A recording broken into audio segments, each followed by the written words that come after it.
E hoje o tema que eu vos trago é empatia, caridade e cristianismo. Mas antes de começar, eu queria partilhar convosco uma situação muito interessante que me aconteceu, que é o seguinte: normalmente eu escolho os temas, mas dessa vez parece que foi o tema que me escolheu. Porque aconteceu o seguinte: eu pensei assim, vou abrir o livro do Allan Kardec, o Livro dos Espíritos, e mentalizar, pedir assim, que eu abrisse numa página, que fosse uma página indicada para um tema meu. E eu abri na página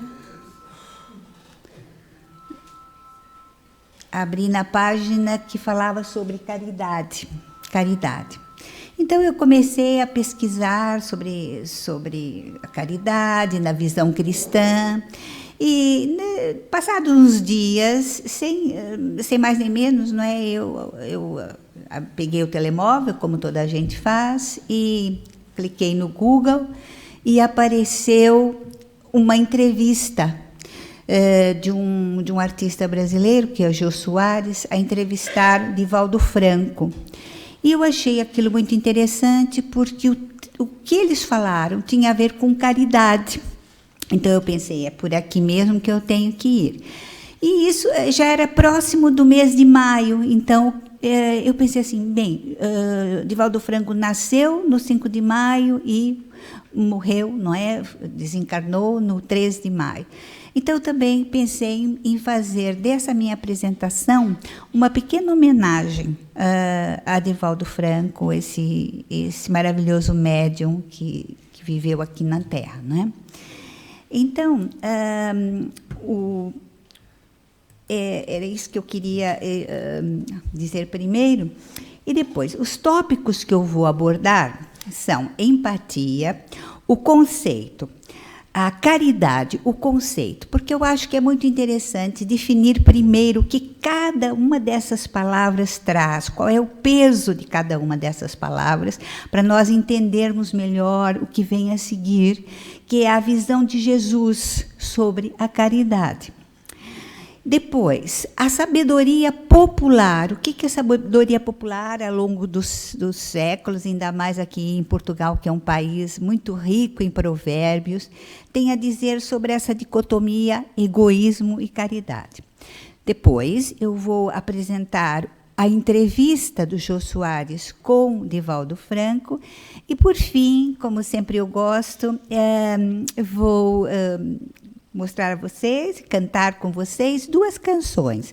Só que dessa vez uma é para adultos e outra é para as vossas crianças, para vocês ensinarem as vossas crianças, aos amigos e aos vizinhos. Pronto, começando então com a empatia. De acordo com o Dicionário da Língua Portuguesa Contemporânea, da Academia de Ciências de Lisboa, a empatia é um sentimento de identificação que se estabelece entre pessoas ou entre o ser humano e a natureza. Ou seja, empatia é conexão. Tem uma conexão com alguém ou tem conexão com alguma parte, algum lugar da natureza. E o próprio dicionário diz que, dá um exemplo, um bom exemplo, que é: entre colegas é fundamental a empatia que se cria nos primeiros momentos, ou seja, é fundamental a conexão que se cria nos primeiros momentos. Acontece que existe a empatia positiva e também a empatia negativa, que é um termo utilizado para referenciar um sentimento que produz um mal-estar e desencontro, desconforto entre 2 ou mais pessoas, podendo existir, por vezes, um sentimento de repulsa. E o exemplo que o dicionário dá é: entre eles era visível uma empatia negativa recíproca. Então, a empatia é algo que pode ser entendido pelo lado positivo e pelo lado negativo. Pelo lado positivo, conexão; pelo lado negativo, repulsa. E o que isso tem a ver, então, com a caridade e com Jesus Cristo? Daqui a pouco eu vou ligar todos os pontos. Depois, seguindo, vamos ver, então, a definição de caridade. Caridade, segundo o Dicionário da Língua Portuguesa Contemporânea, tem 4 acepções. Uma é amor ao próximo, que se traduz em fazer o bem aos que precisam de ajuda. Simplesmente fazer o bem. Isso, então, está relacionado com a filantropia, a fraternidade. Numa segunda acepção, pode ser entendido como um ato de beneficência aos pobres, auxílio prestado aos necessitados através de apoios financeiros e humanitários sem qualquer interesse por parte dos benfeitores. Ou seja, aqui nós vamos ver que tem a ver com esmola ou com oferenda. Portanto, até o momento temos 2 acepções, não é? Uma ligada à fraternidade, ser bom, ajudar as pessoas, o outro é ajudar financeiramente. Há também uma terceira acepção que o dicionário nos traz, que é compaixão ou complacência. Por exemplo, pediu que ajudasse por caridade. Certo? Essas 3 acepções vão estar ligadas ao conceito que eu falei agora, pouco de empatia. E a quarta, não. A quarta é quando eu utilizo o termo caridade com ironia, como quem diz um favor. Por exemplo, ele fez a caridade de me trair. Certo? São as 4 acepções que o dicionário nos traz sobre caridade. Portanto, a empatia, voltando, a empatia positiva ou negativa, e a caridade, como fraternidade, como esmola ou oferenda. Qual a visão de Jesus sobre a caridade? Nós já temos 2026 anos de ensinamentos, não é? A passagem de Jesus pela Terra foi tão importante que no mundo ocidental até a passagem do tempo, como nós vemos, não é? Começou a partir do seu nascimento. Mas quem foi Jesus? O que se entende por esse ser maravilhoso, iluminado, que passou pela Terra? Segundo os historiadores, os acadêmicos, Jesus foi um personagem real, um ser muito iluminado, que vamos dizer assim, viveu uma vida para pregar o amor, a fraternidade, vamos dizer assim, o perdão, né? E a caridade num mundo que tinha um contexto de escravidão e ódio. Isto é fato real, porque as próprias fontes romanas assim os dizem, as antigas escrituras assim o dizem. E a força dos seus ensinamentos foi tão grande que hoje estamos aqui a falar de Jesus, e toda vez que nós estamos aqui, nós nos orientamos pelas suas palavras, através dos palestrantes, através da irmã Leonor, porque foi um ser iluminado que há 2000 anos tem nos ensinado coisas que, na verdade, nós sabemos e muitas vezes não praticamos. Então, de acordo com o Evangelho segundo o Espiritismo, foi justamente a página que eu abri e li com prazer, no capítulo 11, livro 3, da linha 3, sobre caridade e amor ao próximo. O que é necessário para a evolução? Ser benevolente para com todos. Nós já ouvimos muitas vezes: amai-vos uns aos outros como eu vos amei. Não humilhar o infortúnio, ter por base o respeito mútuo. Não pagar o mal com o mal. Não fazer alarde ou mostrar orgulho por praticar a caridade. E são palavras de Jesus: que a vossa mão esquerda ignore o que faz a direita. Em lugar de desprezar a ignorância e o vício, orientar e instruir a quem precisa. Essa última afirmação não é menos importante que as outras, mas eu acho que é muito importante frisar aqui essa posição de Jesus, de não desprezar a ignorância e o vício, orientar e instruir a quem precisa. Então, vamos voltar à questão da empatia e da caridade. Por quê?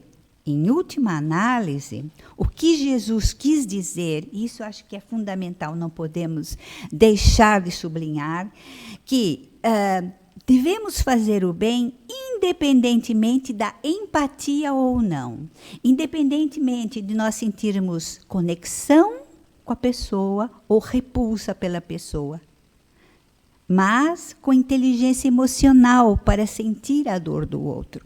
Então, Jesus quis dizer que mesmo aqueles com os quais nós não tenhamos empatia, né, nós devemos fazer o bem de modo, fazer o bem pelo prazer de ser bom, e isso é evoluir espiritualmente.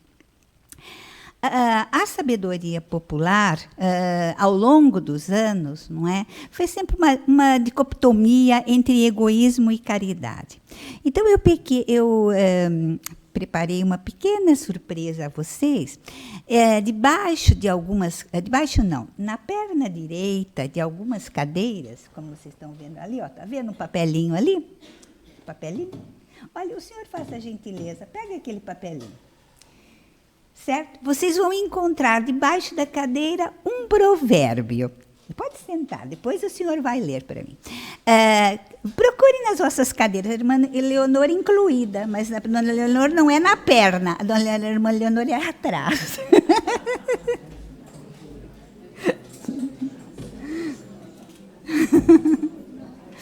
Isso.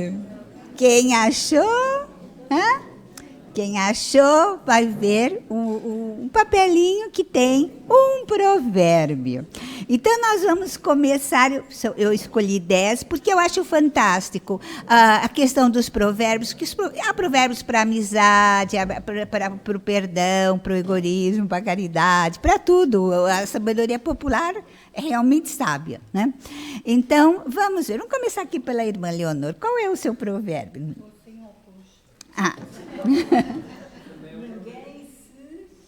Eu vou ajudar aqui. Do mal do vizinho. Ninguém se ria. Do mal do vizinho, que o seu já vem a caminho. Ninguém se ria do mal do vizinho, que o seu já vem a caminho. Ou seja, não é só o outro. Temos que ter empatia, não é? Sim, e temos que ter inteligência emocional para compreender a dor do outro, porque nós também somos feitos da mesma massa, né? O próximo. Tem aí um? Qual é o seu? Só sentimos o mal alheio quando o nosso bate à porta. Só sentimos o mal alheio quando o nosso bate à porta. Também é parecido com o anterior. Quem mais? Também tem? É nos tempos maus que se conhecem os amigos bons. É nos tempos maus que se conhecem os amigos bons. Mais alguém? Quem semeia ventos, colhe tempestades. Lá no fundo. Faz o bem sem olhar a quem. É aquela questão da inteligência emocional. Posso ter repulsa até por um viciado, por uma pessoa má, mas eu devo fazer o bem sem olhar a quem, não é? Certo? Mais algum? Sim?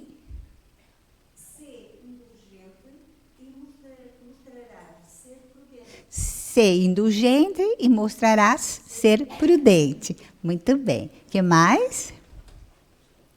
Tem mais algum? Diga. Mãos generosas, mãos poderosas. O que mais? Amor com amor se paga. Diga.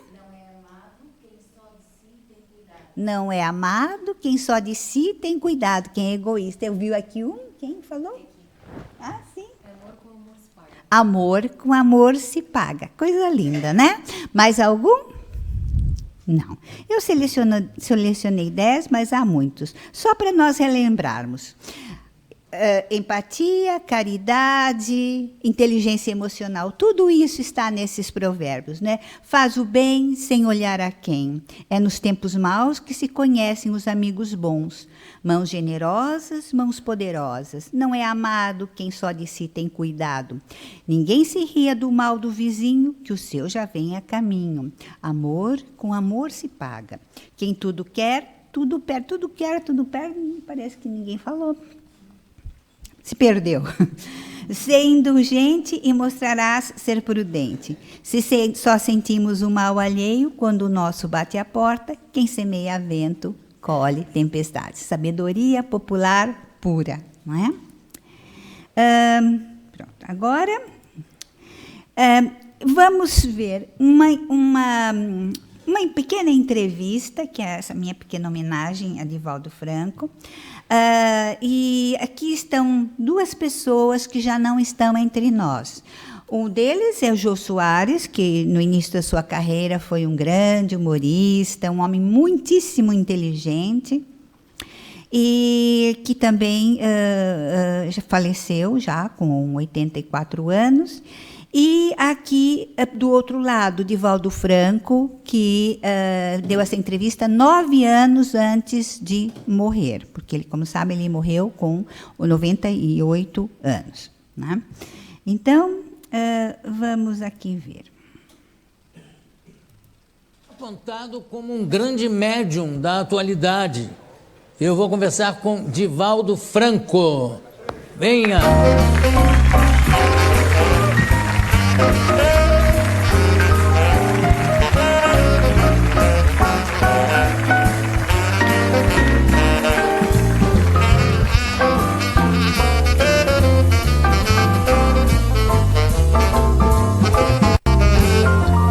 Muito obrigado pela sua presença aqui no programa.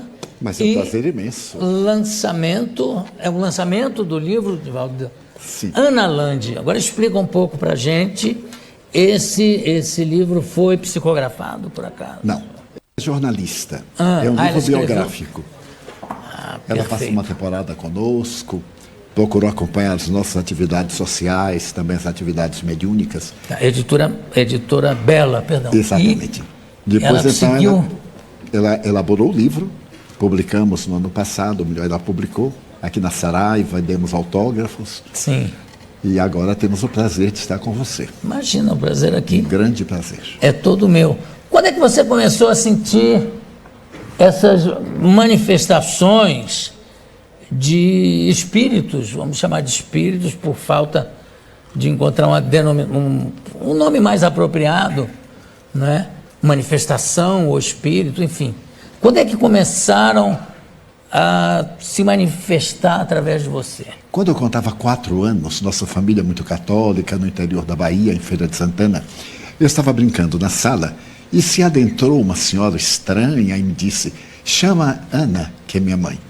Eu achei natural, chamei minha mãe, que estava na cozinha, e quando ela veio, eu digo: tem aqui uma senhora que lhe quer falar. E minha mãe, não percebendo o caso, me reclamou, pensou que era uma brincadeira, me puxou a orelha, que naquele tempo podia, né? Agora não pode mais, e se voltou para a cozinha. Então a senhora disse: Di, que é meu nome de família, chame Ana, diga que é Maria Senhoria, eu sou sua avó. Mas eu não entendia nada disso aos 4 anos. Meus avós, todos 4, já haviam morrido, eu não sabia. Eu voltei a chamar minha mãe. Quando ela veio, eu digo: olha, a mulher está dizendo que é Maria Senhorinha e quer falar com a senhora. Minha mãe teve um choque, porque ela nunca havia falado o nome de sua própria mãe. Quando ela nasceu, a mãe morreu de infecção puerperal e ela foi atendida por uma irmã mais velha. Ela ficou assustada: mas como você sabe isso? Eu digo: a senhora está aqui. Mas ela não havia. Então me pegou e levou à casa da minha tia e disse: esse menino enlouqueceu, ele está dizendo que mamãe está lá. Minha tia então perguntou como é que era ela. Eu lembro vagamente, a saia arrastava, tinha algo na cintura e chamou minha atenção qualquer coisa que tinha aqui. Quando eu descrevi, minha tia disse: olha, é mamãe, porque esse é um camafeu que eu coloquei no seu cadáver. Então procure saber o que é que ela quer. E as duas ficaram com medo, me deixaram procure saber o que é que ela vai lá. Vai lá. Jogaram o pobre do órfão. E então eu não me lembro o que aconteceu. Aconteceu um fenômeno psíquico qualquer, eu perdi a consciência. A partir daí, João, eu me tornei uma criança mais ou menos especial. E meu pai era muito severo. Muito especial, como mais ou menos. E aí? Porque eu via coisas que os outros não viam. Via crianças, especialmente um indígena brasileiro que dizia chamar-se Jaguaraçu. E nós brincávamos muito, e eu tinha a impressão que era uma criança como outra qualquer. Você Mais brincava tarde, com esse brincava, índiozinho? trepava nas árvores, corria pelo quintal, aquelas casas de quintais muito grandes. E ele trepava nas árvores junto com você também? Então, sempre chegava na frente. Bom, E eu ficava surpreso. E assim, ué, como é que você subiu antes de mim? Eu dizia assim, fenômeno, fenômeno. Mas Quem eu não dizia? sabia O que era índiozinho fenômeno, falava. o índiozinho de Jaguaraçu.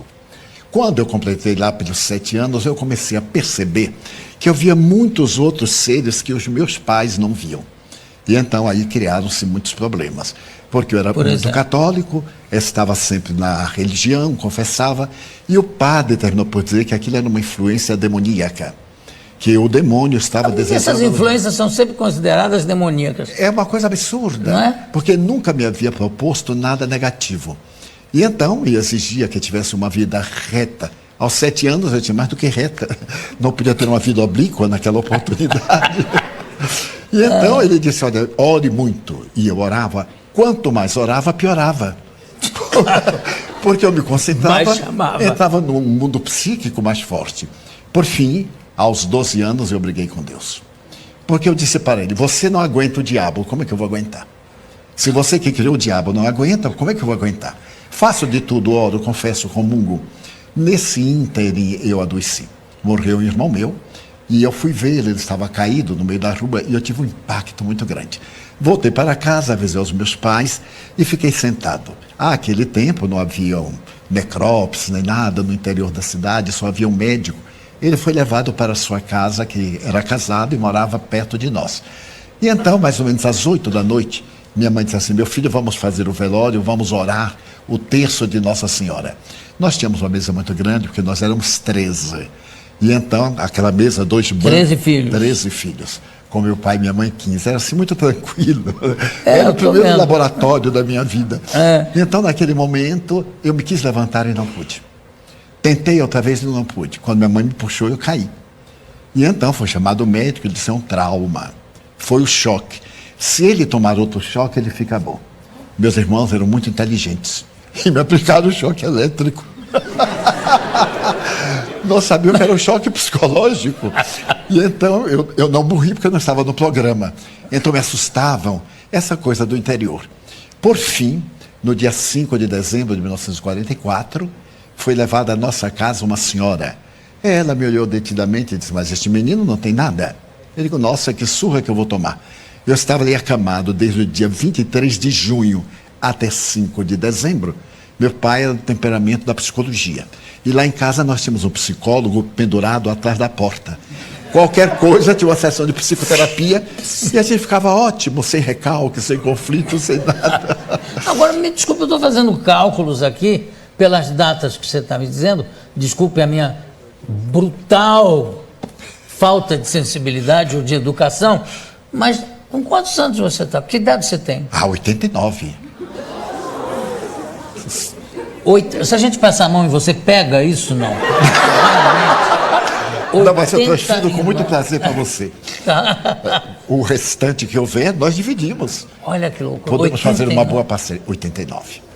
89 anos de 90 atividade. quando é? 5 de maio. 90. Mas eu não acredito, João. De vez em Acredita em quando quê? eu olho a certidão de idade e deve não- ter algum engano. Porque eu não sinto nada. Sinto um prazer imenso de viver. Porque sendo espírita, eu descobri o milagre da vida. O milagre da vida é a alegria de viver. Trabalhar, ter uma vida interior muito tranquila, fazer uma viagem para descobrir qual é o objetivo da nossa vida na Terra, encontrar o significado existencial e não se abater na hora do problema. Problemas todos nós os temos e eles nos chegam como convites ao amadurecimento espiritual e moral. Agora, desculpa, o Divaldo, ou Di, sua família chama você de Di. E fico muito feliz em se chamar-me assim. Então tá bom, Di. O seguinte, você com essa aproximação que você tem com o mundo espiritual, você tem alguma noção, já te foi dito, acho que não, mas já te foi dito quando você deve se preparar para embarcar, para ir para o outro lado? Né? A proposta é esteja preparado para qualquer momento. Porque Jesus havia muito dito bem, que é a isso. hora nós não sabemos. Não pode saber. Mas eu tive uma parada cardíaca há 30 anos. E tive a chamada quase morte. Então eu vi-me fora do corpo. Fui levado para fazer exames e praticamente estava morto. Voltei. Quando eu voltei, eu tive um infarto. E nessa oportunidade, o meu cardiologista, depois de examinar, disse: olha, prepara para morrer dentro de um mês. A sua vida agora é outra. Naquele tempo eram as operações largas, fazia da gente Chamado verdadeiros frangos, né? céu Que aberto, abria céu aberto, fazia a pesquisa.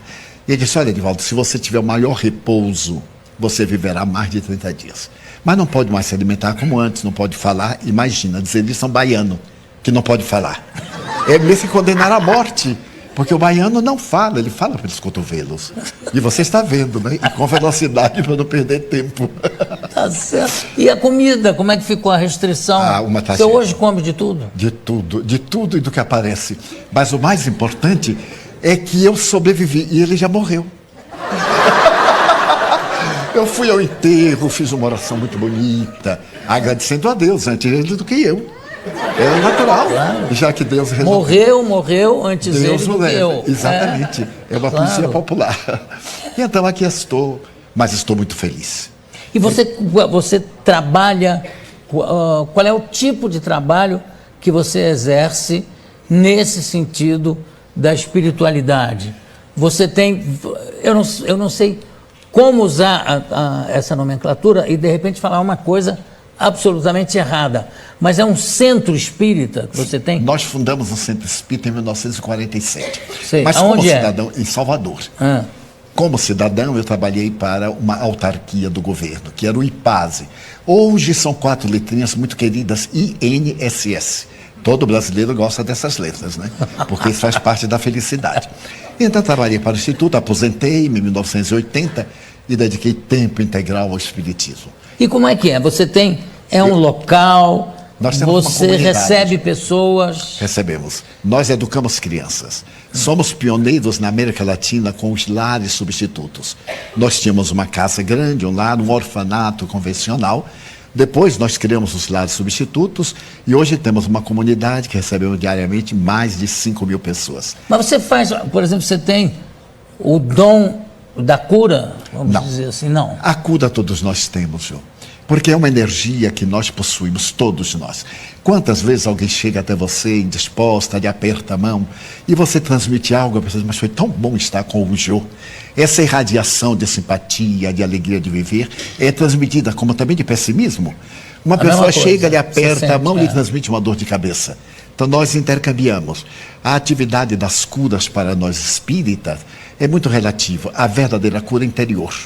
Porque não adianta curar-se de um mal de fora e em próximo período adquirir outro mal. Agora, somente de como é que novo. você faz eu estou vendo que o seu trabalho é impressionante, inclusive no sentido de acolher qualquer pessoa, não importa qual é o credo, enfim. Mas a gente sabe e sente que tem muito picareta nessa área, né? Como é que você faz para combater isso? Você dá palestras, você explica alguma coisa, como é que você faz? Que eu acho que é um dever até. Já proferi mais de 13.000 conferências. Em 70 países, mais de 2.500 cidades. Demonstrando o falso do verdadeiro. Não é o indivíduo dizer que ele é portador do dom da mediunidade, ou que ele cura, faz isso, porque são falsários. Esses indivíduos enganam a boa-fé. O povo é muito fácil de manipular.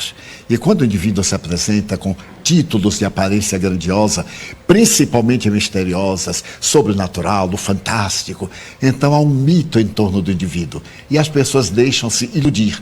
Graças aos ingênuos é que tem os exploradores. Claro, uma Então coisa não existe sem a outra. nós procuramos demonstrar que a verdadeira cura é interior. Se eu me melhoro, eu não reflito qualquer enfermidade. Como diz a Organização Mundial de Saúde, não existem doenças, existem doentes. Pessoas predispostas às enfermidades. A função do Espiritismo é guiar o indivíduo numa ética de sabedoria, torná-lo melhor, fazê-lo cidadão, fazê-lo indivíduo comum no meio de todos, porém diferente na conduta. Certo. Nós vemos hoje a crise mundial. Não existe crise mundial, existe crise do indivíduo. Indivíduos vazios que perderam os objetivos essenciais. E esse indivíduo vazio, ele se comunica com outro e cria esse estado mórbido do pessimismo que todos estamos vivendo. Eu vou pedir para mostrar um filme que tem aqui, não sei, acho que é um documentário que a produção, eu não vi, a produção me disse que é uma coisa espetacular, que é muito bom, então eu queria compartilhar com a plateia com o pessoal de casa também. Virem, solta pra gente ver, por favor. Favela do Pau da Lima, Salvador, Bahia. Em meio ao abandono da periferia, um oásis construído ao longo de 63 anos. O Portão Azul dá acesso à escola e comida a 3.500 crianças pobres e atendimento médico a 2.500 adultos, todos os dias, tudo de graça. 400 voluntários atendem à convocação do fundador. Uma verdadeira cidade com ruas, casas, biblioteca, hospital, padaria, que ele planejou e ajudou a construir. Que loucura isso! São quantas pessoas?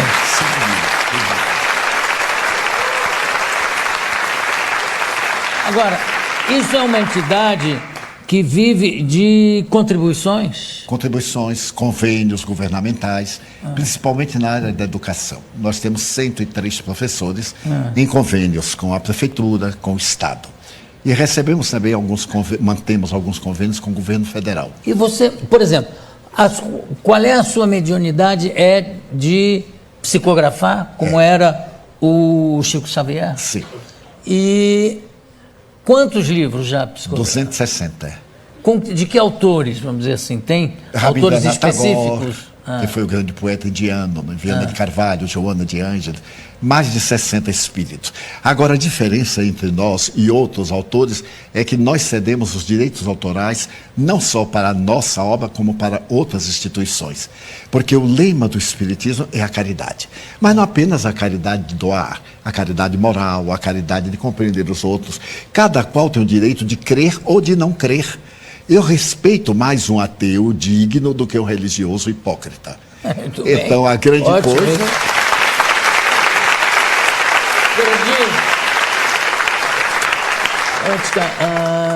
Antes que eu me esqueça, há muitos anos eu entrevistei o Chico Xavier, acho que ainda no Jô Soares 11h30. E, de repente, teve uma coisa engraçada que ele relatou uma viagem que ele estava fazendo e o avião começou a sacudir, não sei o quê, e ele teve medo de morrer. E alguém que estava com ele disse assim, ué, mas você está com medo de morrer? Eu disse, não, eu não tenho nenhum medo de morrer, mas não quero morrer agora. Sabe, não precisa ser tão imediato esse meu encontro, sabe, pode ser postergado. E, graças a Deus, o avião seguiu viagem e tal. Você tem medo desse encontro? Não, não tenho. Já me acostumei. A essa altura do campeonato, eu estou preparado para tudo. Porque já viajei muito de carroça, de avião e de navio, tudo que existe. Então, já estou... Acho que você provavelmente vai morrer de gasto, porque quando chegar nos 100 e poucos... Muito obrigado. 120, 100 e poucos. Mas essa é a minha perspectiva. Né? É. Um amigo, eu estive adoentado, e um amigo muito gentil disse, não se preocupe de morrer, você está muito bem, pode morrer. Mas quem lhe disse que eu quero morrer? Não, eu quero viver, sou espírita, mas eu quero viver um pouco aqui na Terra. Eu ainda não realizei todos os meus ideais. E depois disso nós criamos uma maternidade para atender partos sem dor. E para poder fazer também partos que não sejam cirúrgicos. E temos um resultado fantástico. Não, eu acho que o resultado fantástico já está espelhado aqui na sua presença. Eu quero agradecer demais a presença deste humanitário, não vou chamar de espírita, vou chamar de humanitário, que é o trabalho, é o que ele é, tá? Divaldo Franco. Muito obrigado pela sua presença. Mas sou eu que agradeço, Jô. Demais. Você não faz ideia da emoção. Uma obra maravilhosa de caridade. Nem todos têm vamos dizer, a capacidade, a força para fazer caridade para tanta gente. Mas se nós pudermos fazer por aquele que está do nosso lado, não é? Tenhamos empatia ou não, já fazemos a nossa parte. E agora, eu trouxe para vocês 2 canções que falam sobre caridade. Uma delas é uma canção para adultos, foi escrita por Irene Gomes e Rita de Cássia Ribeiro. É uma canção, uma balada da caridade, muito cantada nos centros espíritas no Brasil. Então, eu vou pedir para que vocês ouçam, como eu sempre gosto de fazer, na primeira vez ouvir e depois nós cantarmos juntos. Pode ser? Sim? Então vamos ver. Para vocês compreenderem o significado da letra.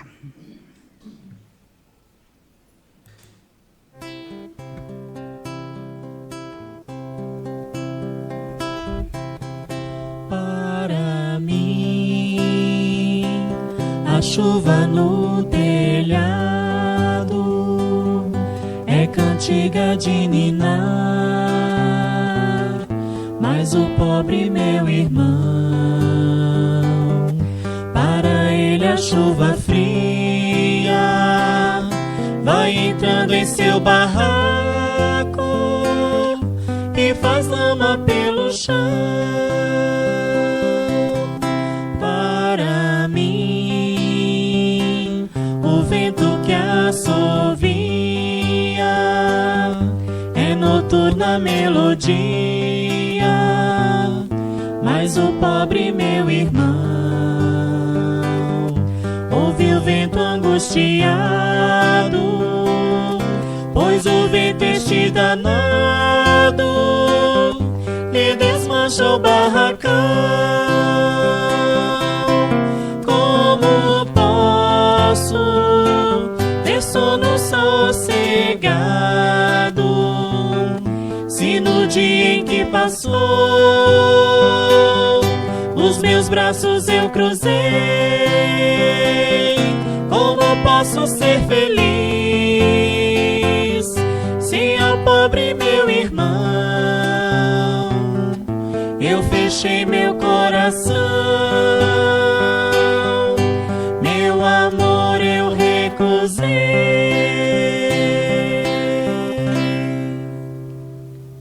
Vamos agora cantar juntos?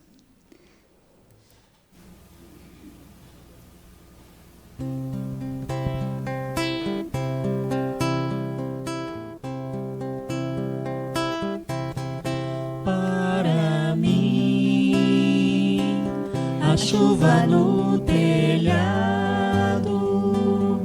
é cantiga de ninar, mas o pobre meu irmão, para ele a chuva fria vai entrando em seu barraco e faz lama pelo chão. Para mim, o vento que assovia é noturna melodia, mas o pobre meu irmão ouve o vento angustiado, pois o vento este danado lhe desmancha o barracão. Como posso ter sono sossegado se no dia em que passou os meus braços eu cruzei?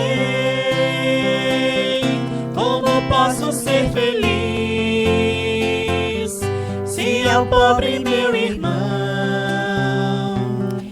eu fechei meu coração? Meu amor eu recusei. Muito bem.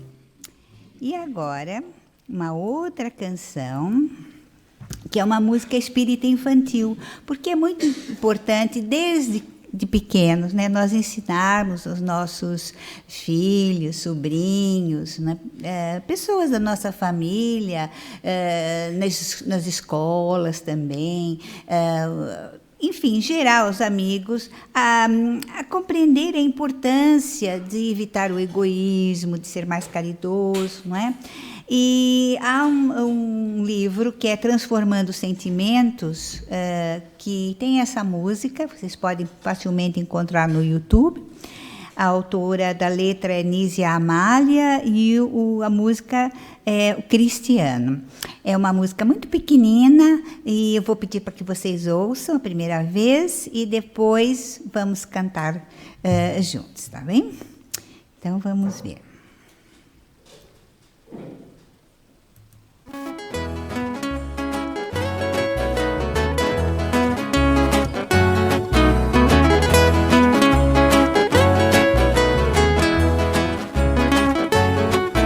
Egoísmo é um bichinho que o coração corrói, corrói, corrói, corrói, corrói, corrói. Com o passar do tempo o coração dói, dói, dói, dói, dói, dói, dói. Egoísmo é um bichinho que o coração corrói, corrói, corrói, corrói, corrói, corrói. Com o passar do tempo o coração dói, dói, dói, dói, dói, dói, dói. Previna-se contra ele aprendendo a dividir. Caridade é o caminho que você deve seguir. Previna-se contra ele aprendendo a dividir. A caridade é o caminho que você deve seguir.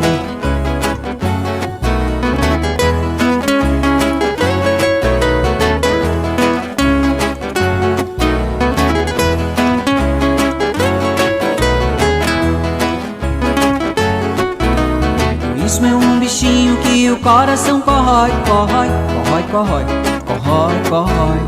Com o passar do tempo o coração dói, dói, dói, dói, dói, dói, dói. Egoísmo é um bichinho que o coração corrói, corrói, corrói, corrói, corrói, corrói. Com o passar do tempo o coração dói, dói, dói, dói, dói, dói, dói. Previna-se contra ele aprendendo a dividir. Caridade é o caminho que você deve seguir. Previna-se contra ele aprendendo a dividir. A caridade é o caminho que você deve seguir. A caridade é o caminho que você deve seguir. A caridade é o caminho que você deve seguir. Vocês veem num outro formato, não é, próprio para criança, pedagogicamente pode-se ensinar a caridade. Agora, vamos cantar juntos? Vamos? Todos, por favor.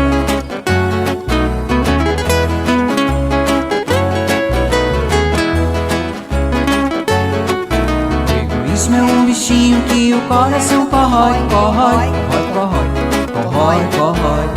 Com o passar do tempo o coração dói, dói, dói, dói, dói, dói, dói. Egoísmo é um bichinho que o coração corrói, corrói, corrói, corrói, corrói, corrói. Com o passar do tempo o coração dói, dói, dói, dói, dói, dói, dói. Previna-se contra ele aprendendo a dividir. Caridade é o caminho que você deve seguir. Previna-se contra ele aprendendo a dividir.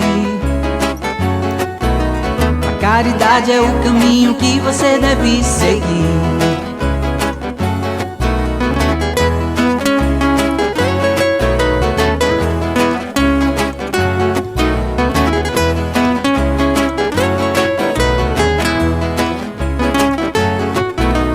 Egoísmo é um bichinho que o coração corrói, corrói, corrói, corrói, corrói, corrói. Com o passar do tempo o coração dói, dói, dói, dói, dói, dói, dói. Egoísmo é um bichinho que o coração corrói, corrói, corrói, corrói, corrói, corrói. Com o passar do tempo o coração dói, dói, dói, dói, dói, dói, dói. Previna-se contra ele aprendendo a dividir. Caridade é o caminho que você deve seguir. Previna-se contra ele aprendendo a dividir. A caridade é o caminho que você deve seguir. A caridade é o caminho que você deve seguir. A caridade é o caminho que você deve seguir. Sabe de uma coisa? Achei que vocês estão muito tímidos hoje. Eu acho que podem cantar, soltar o que há de criança dentro de vocês, para que vocês extravasem e que para vocês também depois cantem para os vossos filhos, nossos netos, sobrinhos, vizinhos. Vamos cantar mais uma vez agora com vontade, com garra, tá bom? Para terminar em grande, conforme vocês sempre fazem.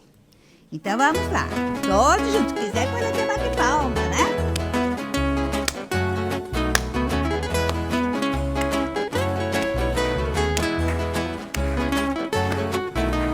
Egoísmo é um bichinho que o coração corrói, corrói, corrói, corrói. Com o passar do tempo o coração dói, dói, dói, dói, dói, dói, dói. Egoísmo é um bichinho que o coração corrói, corrói, corrói, corrói, corrói, corrói. Com o passar do tempo o coração dói, dói, dói, dói, dói, dói, dói. Previna-se contra ele aprendendo a dividir. Caridade é o caminho que você deve seguir. Previna-se contra ele aprendendo a dividir.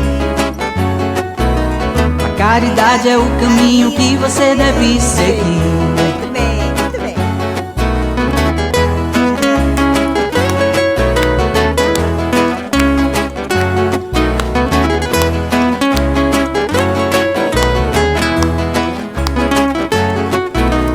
Egoísmo é um bichinho que o coração corrói, corrói, corrói, corrói, corrói, corrói. Com o passar do tempo o coração dói, dói, dói, dói, dói, dói, dói. Egoísmo é um bichinho que o coração corrói, corrói, corrói, corrói, corrói, corrói.